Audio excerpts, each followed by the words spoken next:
How you doing there? Just a quickie before we start. On the Apple podcast, why don't you double click on David McWilliams Plus? It's right there when you open the podcast. You get ad-free, you unlock early access. Just double click and away you go. David McWilliams Plus. You get this pure and simple. To understand the economy, you have to understand human nature. This podcast is powered by Acast. How you doing there? It is podcast time. Hope all is good in your world. Life is good. We are going to talk about a pretty grim subject this morning. We're going to talk about Ukraine. We talk about what's happening in Ukraine. We're going to talk about the abomination of what Russia is now doing to Ukraine, which is, you talk about economic warfare and people think that's about trades and tariffs and slapping subsidies on this, that, and the other. No, this is real economic warfare. What the Russians are now doing to the Ukrainians is trying to destroy their entire civilian infrastructure for heating, for electricity, for water, and thereby subduing the Ukrainians and forcing them to the table. And John, it seems to me that this is a strategy that Putin has evolved into. Yeah. And I'm not sure that people are sufficiently angry about what's going on there. I think, and there's a big fear that people become sanitized to what is going on. Well, sanitized and tired of it. I mean, that's the other part of it. Is it, when you talk about the evolving strategy, this wasn't Putin's original strategy. His original strategy was to go in, beat the shite out of them, regime change, and away he goes. But and also to split the West, to reveal the inherent weakness of NATO, the inherent weakness of the European Union, and implicit in that is the sort of, well, they're a whole bunch of pampered Westerners. They haven't got the gumption to fight. They will cut a deal, for war, all that sort of stuff, right? And that has been proved wrong. Yeah. But it's been proved wrong in the sense that the Ukrainians are doing the fighting and all the fighting. Yeah. The West is backing them up. But it's fascinating. If you look at the headlines over the last couple of days, right? They're all about, in this country and all over Western Europe, they're about Ukrainian refugees. Yeah. They're about housing the Ukrainian refugees. I see, for example, now that our government is trying to coax and people who own all your mates with their holiday homes down the West, okay, to actually say, okay, they're all boarded up now. Yeah, well, but they should actually, the idea is we need 20,000 new homes for these new, and of course the point is that this is exactly what Putin wants. He wants every cabinet all over the West and Western Europe to be making decisions about Ukraine, uncomfortable decisions about Ukraine, and hopefully forcing Western public attitude against Ukrainian refugees. And the way in which he wants to do that this winter is to bomb the nuclear power stations, the electricity power stations, and the nuclear being one and the same in many cases. The water infrastructure, the train infrastructure, everything. It's just so... So he forces more Ukrainians to leave. Yeah. And that's his whole idea, his whole hope is that yet another wave of migrants will ultimately break the will of the, as you say, too woke for war, of the comfort pampered Westerners. And they'll say, actually, you know what? Let's cut a deal. It's a very, or could be a very effective strategy, and much more effective than his original strategy. Yeah. Well, I mean, I don't think it will be. I think there's two things going on here. I think one is the resolve of the Ukrainian people. Yeah. And the second thing is the resolve of the West, which we'll talk about. Absolutely. And I think that the kind of the Western Europe is just being woken up in many ways. Yeah. And I don't mean that in a woke way. I mean in a kind of a... In the original expression, woke, I think, was to be awake to things. Yeah. Absolutely. But step up to and be in there for the long haul. Yeah. Well, I sincerely hope so, because it looks like it will be a long haul. Well, now, fascinatingly, I want to talk to somebody now. I told you last week when I was in New York, I was at a swanky dinner. Yes. Okay. One of your many swanky One of my dinners. many swanky dinners, of course. Yes. Okay. And I was kind of course, being really into the economic side and talking Stieglitz and all this stuff about economics, all that sort of stuff, right? That's, as I said, for me, it was like doing keepy uppies at Maradona, right? That was the real deal, okay? Right? I know it's sad. I know it's sad. He had his autograph book out. Yeah. To get the hard for an equation, I know it's very sad, but that's our nature, okay? But at the other end of the table was a journalist from Bellingcat.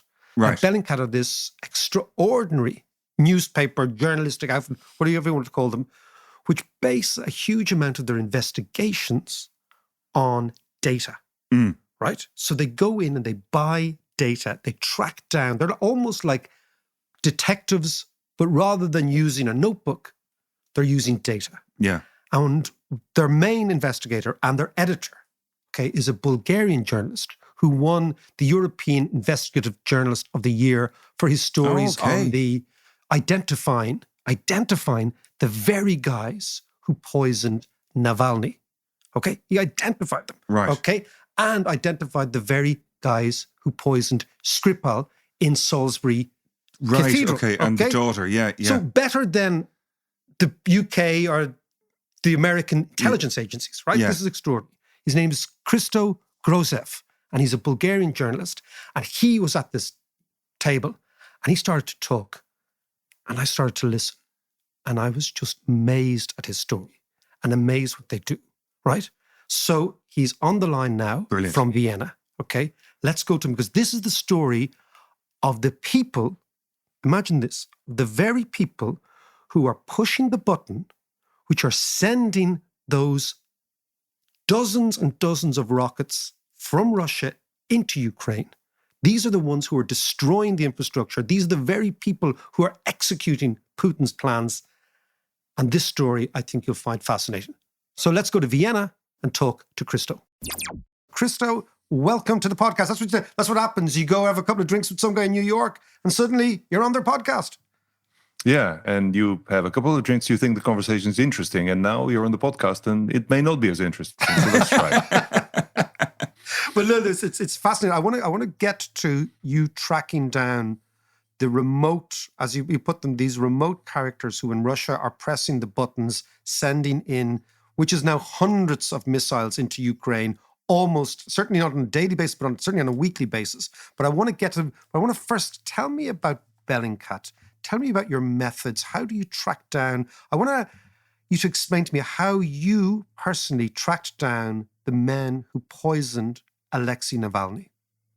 Well, Bellingcat started in 2014 as a sort of a volunteer outfit, combining a few nerds that just want to troll through data on the internet, photographs, postings, social media postings, and try to find hidden secrets in that. So it was a really amateurish attempt to begin with, but then within a couple of months, it excelled. It proved that it can excel at gathering photographic evidence based on social media postings that could solve major crimes. So initially, in the first couple of years, Bellingcat was open source data only, meaning only things that were posted by people on the internet, and you can find photographs and find clues in them and then piece them together. But over the years, we kind of developed I joined in 2015 as a volunteer, and I contributed a little bit more of a data science behind it, trying to go through databases that are leaked, that you can find on the deep web, on the dark web, or just floating around. These would be leaked databases of hacked emails, of residential databases. Most of the countries like Russia, they have a thriving market of selling and buying personal data, and a lot of these data sets they find their way to the internet. So we started gathering these data sets. They're very diverse, combining, as I said, residential databases, lists of residents of particular parts of large cities, passport numbers, and so on and so forth. But basically, you can get absolutely anything you want to have on a Russian citizen. So we used such databases to solve the poisoning of Alexei Navalny. And the full story of how we did it is pretty long. I'll give you a short version. We had previously identified a particular Russian scientific research institute called the Signal Institute that we found was developing secretly chemical weapons in small doses. Until the collapse of the Soviet Union, for about 20 years after that, Russia had an official chemical weapons program. But then Russia promised to close it down as part of an international convention. And indeed, it closed down the large-scale chemical weapons program, but it continued producing small boutique doses of chemical weapons, such as Novichok, the famous Russian poison, in this lab in Moscow called the Signal Institute. And we had tracked down previously this Signal Institute to the people who traveled to Salisbury, the spy catchers, the spy hunters that you may remember, who, according to the British police, poisoned the Skripals, the former Russian spy. And we were armed with that knowledge that this lab in Moscow is manufacturing small doses of poison. So when we found out that Navalny was poisoned with Novichok, because that's what the hospital in Berlin announced, we knew that there cannot be more than one facility in Russia that produces that. So we have to use that lab as the launch site of our investigation. So what we did is we obtained phone records, call records for the top scientists at this institute, at this lab. And you can do that. You can buy it on the Russian black market. You can buy not the content of the phone calls, but the sort of the metadata, who they called, at what time, how long the call was. So we got these phone records for the time, for the couple of months just before the poisoning of Navalny and the dates of the poisoning. And we started looking for clues. I mean, who were these scientists talking to? Were they talking to any security service officers? And yes, we found that they were. And we found 5 security service officers from the FSB, the domestic service of Russia, that were talking to the scientists just before the poisoning took place, in the wee hours of the night just before the poisoning. And then we were able to track that down to a longer conversation that coincided with previous travel of these same officers that followed Navalny. Well, this is what I should say as well. These FSB officers who were talking to the scientists, they happened to also travel alongside Navalny to Siberia at the time that he was poisoned. And then we established a longer pattern that these same FSB officers... Did you establish that from flight details or phone calls? Okay. 2 sets of data, phone calls and flight details. That's all we needed to prove this case. And one particular very revealing set of data came from the phone records of one of the FSB officers who also has a training in medicine and chemical weapons, who switched on his phone briefly for about a second and then turned it off. Probably that was an operational mistake, but we were able to geolocate that little byte of data to about 200 meters from the hotel where Navalny was staying at that night, in the remote corners of Russia's Siberia. So, I mean, yeah, you can explain away everything, but that's very hard to explain. So it means that the FSB make mistakes. Yeah, this is what I think the most insightful and most useful tool under our belt is the knowledge that they make mistakes. Because before that, most of the investigative journalists were assuming that it's not possible to investigate. It's not knowable what secret services do because they must be perfect, especially the Russian ones. Because one thing that President Putin was trying to sell to his own people for decades was, we may not have the best quality cars, we may not have our own computers, but our secret services are by far the best. They're infallible. And actually, that's not true. And knowing that, you can spend enough time trolling through data and find those rare mistakes. But rare mistakes solve crimes.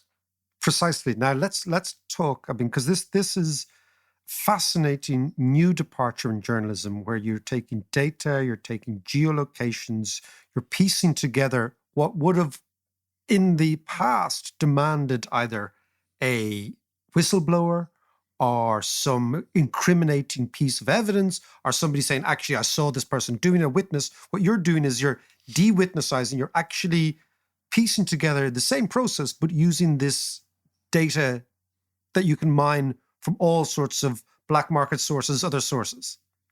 That's true, and de-witnessizing is a perfect verb, and I'll steal it from you. I'll use it to describe what we do, if you don't mind. But it's literally avoiding the middleman who is usually colored by perception, colored by bias, and sometimes a plant.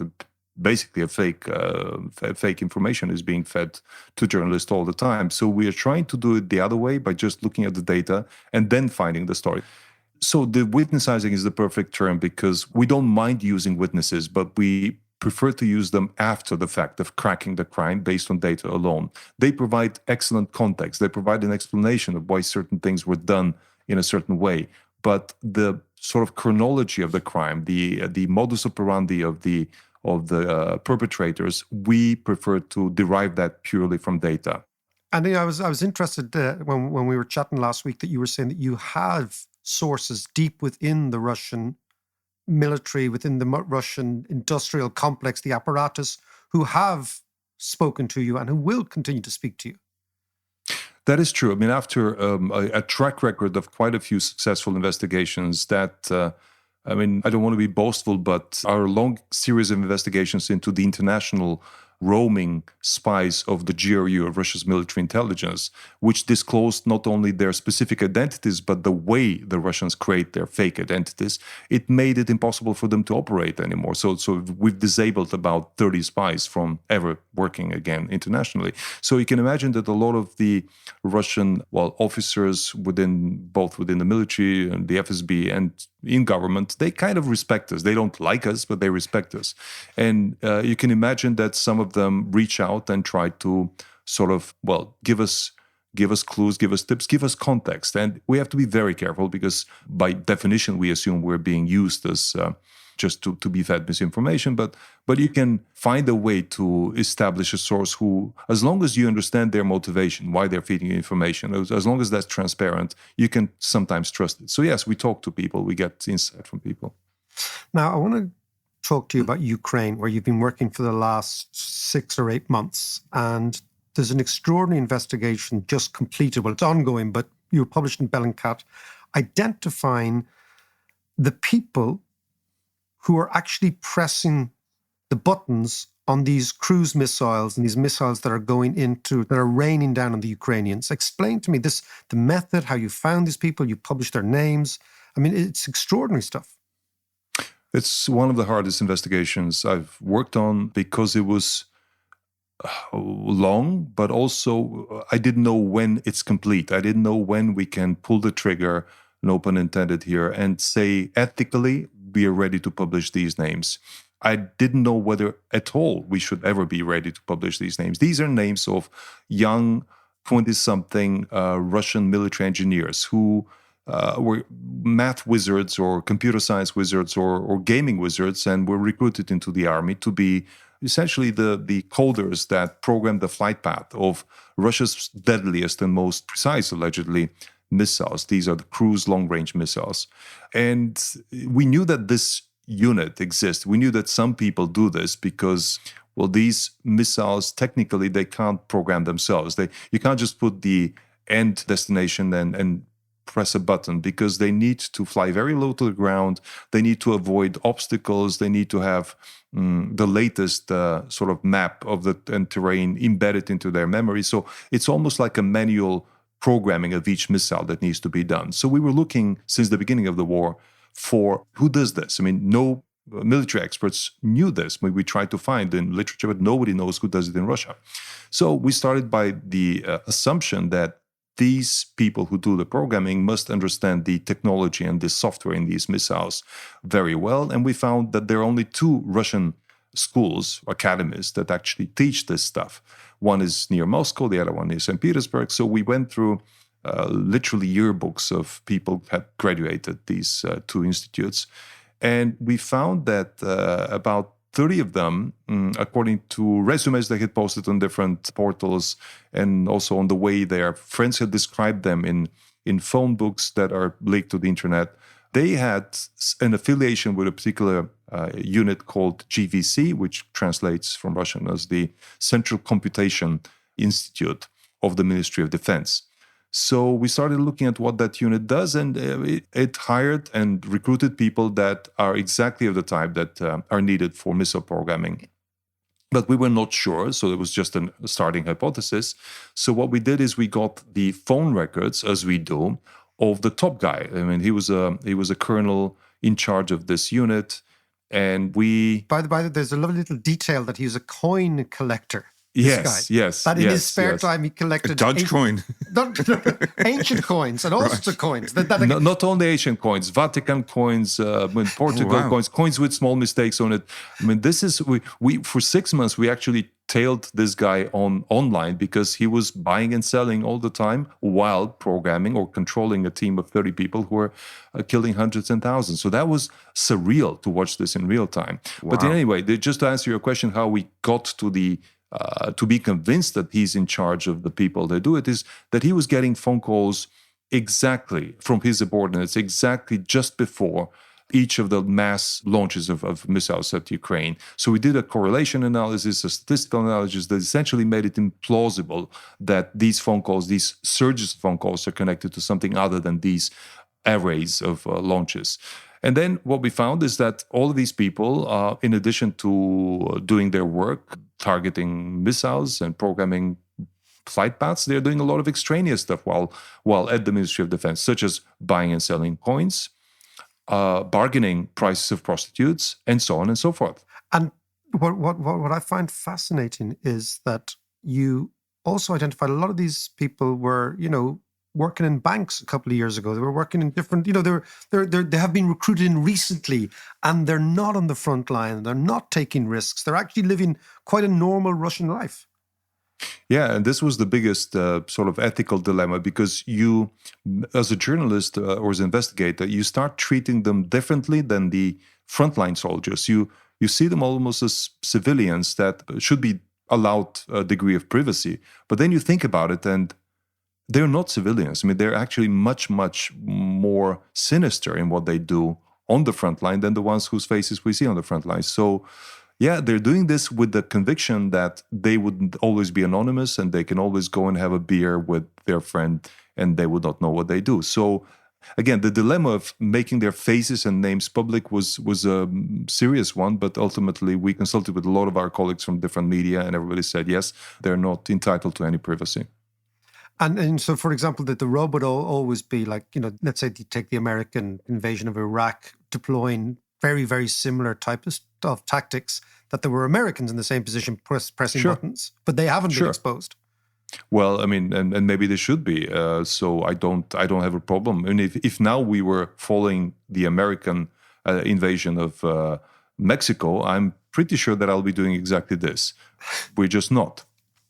And tell me about what you think Bellingcat's telling us about the future of investigative journalism, because, you're used to the image of the guy with the notebook in the corner, waiting for somebody to give him that little nugget, almost the Watergate sort of scene, all the president's men sort of scene. But what you're on the cutting edge of a completely different form of journalism. Well, I mean, I think, again, the knowledge that this is possible is probably our biggest contribution to the trade, because many others started doing this and are doing it as well or even better. The explosion of open source departments in traditional media after 2014 is large, and the New York Times has one and the Spiegel has one. So I think it's happening much more than it was, partly thanks to us.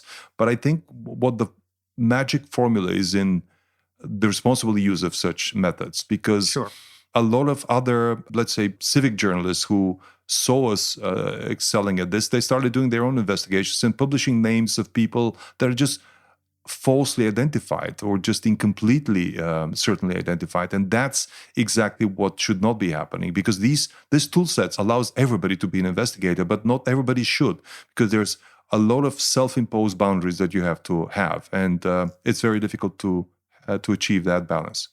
Yeah, no, obviously. And then, the whole ethics of how journalism operates in the future with this data-driven world is going to be something that's going to be taught in universities, it's going to be taught in schools. But as you said, It's down to the individual. Can I ask you, Christo, before we go, about your own experience in Ukraine? There is the fog of war. We are getting, certainly in the West, we're getting a Western side. We're getting, pro-European, pro-Ukrainian, etc. What's your sense? You've been there quite a lot. You see what's going on. What's your sense of how things are progressing?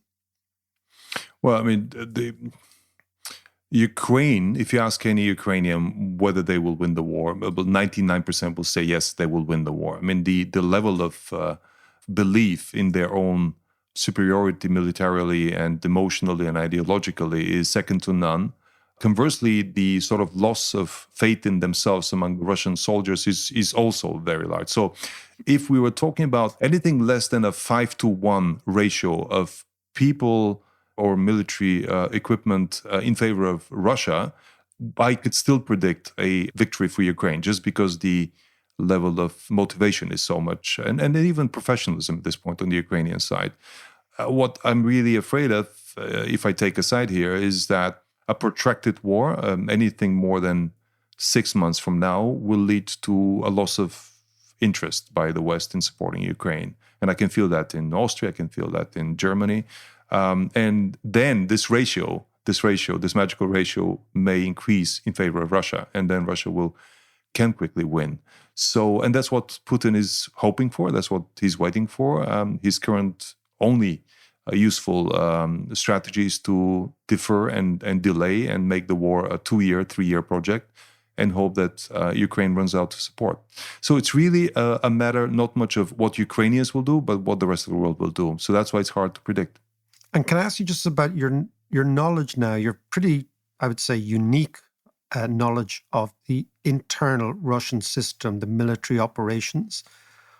What is the risk that Russia and the guys that you track down, the people that you follow, what is the risk that they do something abominable or more abominable, as in use some low-grade nuclear weapons, use that sort of apocalyptic final tactic if the war doesn't go well for them? Because you follow these guys.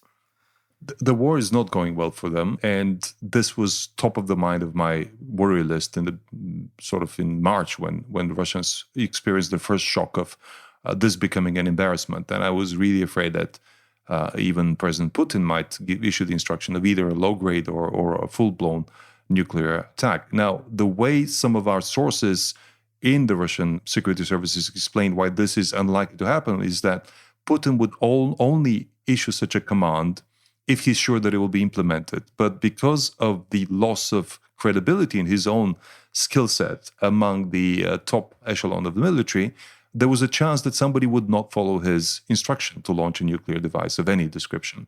And because he's aware that this insubordination would be essentially the last day on the job or on this earth, he will not do that just because he's not certain it will happen. This does not remove completely the risk that somebody rogue will use something smaller, because a rogue operator cannot get access to the red briefcase. But something lower, like a nuclear-equipped shell round, which is still available in Russia, can be launched even by the likes of Wagner, the likes of private military companies. So that risk exists, and it's a matter of what happens domestically in this strife that we see at the top of the military, because you're seeing that the PMCs are getting much and more credibility at the expense of the army. Who are the PMCs? The PMCs, these are private military companies. There are three or four companies that have between 1,000 soldiers each and 10,000 soldiers each. But these PMCs have been more successful than the regular army. And they're the ones that are less controlled by self-interest, by national interest, and so on and so forth. So they've become players on their own. So it's almost like you have a bunch of rogue mini armies going around. And the risk of something nasty happening because they want to play a bigger role is tangible. Finally, Christo, before you go, what's your sense of the integrity of Russia, the ability of Russia to stay together after this war? Is there a risk? I mean, I know you're originally, you're Bulgarian, so you've seen the end of the Soviet bloc. You've seen the end of the Warsaw Pact. You've lived through moments where large institutional structures collapse and collapse very, very quickly. What's your sense that this could also happen in Russia? Because, Russia's a country of 7 or 8 time zones, various different ethnic minorities, huge internal strife potentially. What's your sense of how it all holds together? It's really a very complicated, futuristic formula that one needs to look at, because it really depends on how long-term and harsh the reparations imposed on Russia and sanctions imposed on Russia will be after the war. Because you can imagine that a part of the country currently that is ethnically more different than Moscow. Take Tatarstan, for example, which is largely a different ethnic minority. They're Muslim. Or take Chechnya or Dagestan. They are not likely to stick around and be part of a country that is, for the next 20 years, going to be paying back reparations if they can afford to separate. And there's always been centrifugal movements in those countries. So I can imagine several of these small republics splinter off. I don't see a major risk of the whole country becoming a feudal sort of disintegration of like 7 or 8 mini Russias. But yes, I can see 3 or 4 republics that already had ethnic strife with the center, using this opportunity to improve their life after the war.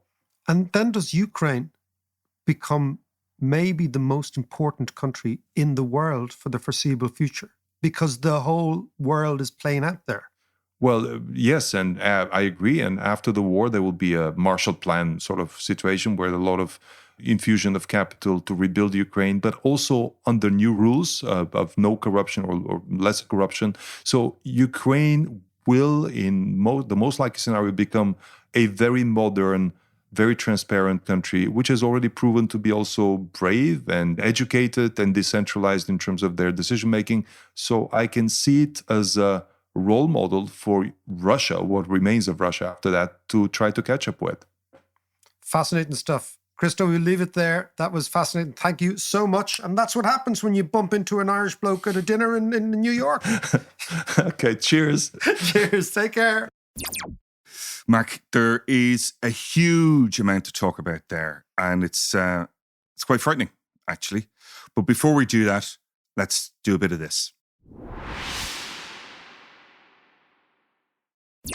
John, you said it's quite frightening, but the upside is the conclusion that if the West doesn't buckle, okay, keep supporting the Ukrainians, that people like Christo, now Christo's been in Ukraine for the last 6 months. He's also involved in a production of a movie about Zelensky, which is from the same team that produced the Navalny documentary, which won the Sundance documentary of the year at the Sundance Festival, and is up for an Oscar.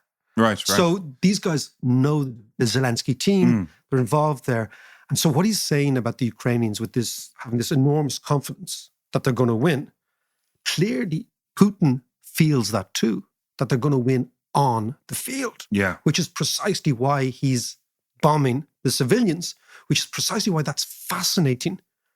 The coin collector, that guy who's instructing everybody to actually get down. These are civilians. These are not soldiers who are pressing the button. But the thing that struck me about that is the fact that there's this bunch of guys located wherever they're located. The guys and girls, actually, because if you look at and they're located wherever they are, but they're dislocated from the actual front line. They're desensitized. They're not actually you called them gamers, didn't you? Yes. They remind me of gamers. Actually, there's a really good movie called Eye in the Sky, which touches on a similar thing, and it's about they're trying to prevent a suicide bombing, and they know that these. So it's the same geolocating things, and yeah, exactly. And they've a drone overhead, and they're just about to bomb.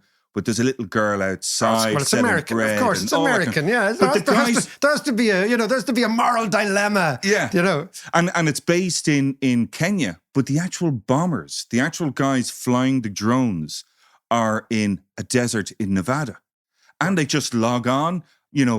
Click their their timesheet in at 9 a.m, do their bombing, and log out. Well, at 5. I suppose this is exactly what Christo's saying, that the Russians who are doing this are exactly the same. And they know from geolocating their phones that they're out in bars and they're in clubs and they're having a normal life in Moscow or in St. Petersburg. And as you say, they go in and they clock in and clock out. And it's a bit like, as I was saying, like the gamers, they have that kind of, possibly that gamer kind of mentality where they're desensitized. They're desensitized, but what's fascinating about this thing is the fact that he's saying the Russian cruise missile technology is as good as the American cruise missiles. So these things shouldn't make mistakes. Yeah. So the killing of civilians, the targeting of civilians And isn't apartment blocks. It isn't a mistake. Yeah. But it's also this whole idea that you're bombing the infrastructure to try and destroy the country. But fascinatingly, if you look at all the evidence of bombing countries into submission, a lot of it suggests the following, right? Malcolm Gladwell, in a book, David and Goliath, talked about why, for example, the German bombing of London, the Blitz, which went on for 8 months, didn't work. So what was going on in the mentality of the people that were being bombed rather than the bombers, which is another interesting psychological profile. And the conclusion was what happens when a city is bombed, there's 3 things. You're either hit, it's either a near miss or a remote miss.